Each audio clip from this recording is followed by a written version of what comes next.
Pemerintah Provinsi Sumatera Selatan kembali melakukan program pemutihan pajak kendaraan. Kali ini kendaraan berbahan bakar listrik dilakukan pembebasan pajak bea balik nama BBN kendaraan bermotor atau BBNKB.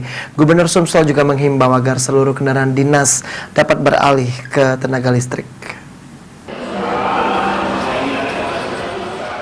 Pemerintah Provinsi Sumatera Selatan kembali melakukan program pemutihan pajak kendaraan. Kali ini kendaraan berbahan bakar listrik dilakukan pembebasan pajak bea balik nama kendaraan bermotor atau BBNKB. Gubernur Sumsel juga menghimbau agar seluruh kendaraan dinas beralih ke tenaga listrik. Harmanderu juga menyebutkan program pembebasan BBNKB untuk kendaraan listrik jenis apapun merupakan bukti bahwa Pemprov Sumsel mendukung transformasi energi fosil menjadi energi terbarukan terus digencarkan. Harmanderu menegaskan 2055 nanti dunia ini sudah di-clear dari energi fosil. Jadi 27 tahun lagi mobil-mobil berbahan bakar bensin dan solar akan tidak ada lagi.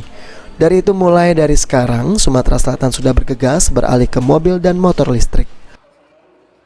Mengingatkan kita, para orang tua yang tidak terasa lagi 27 tahun lagi, generasi-generasi yang saat ini generasi M, generasi Z, ini harus sudah siap. Nggak ada lagi bensin, nggak ada lagi solar.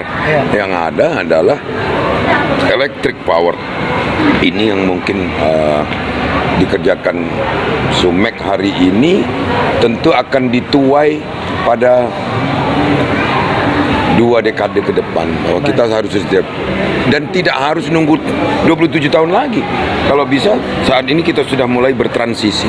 Apa upaya dari Pemprov untuk bisa membuat semua kabupaten kota punya SPKL untuk PLN? Saya buat edaran agar mobil-mobil dinas itu secara bertahap diganti elektrik.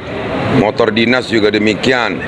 Lantas saya bebaskan biaya balik namanya untuk kendaraan elektrik. Ini sudah komitmen yang luar biasa. Kita mengabaikan pemasukan secara yang harusnya menjadi PAD. Tidak apa-apa demi komitmen kita agar Irawan, PAL TV.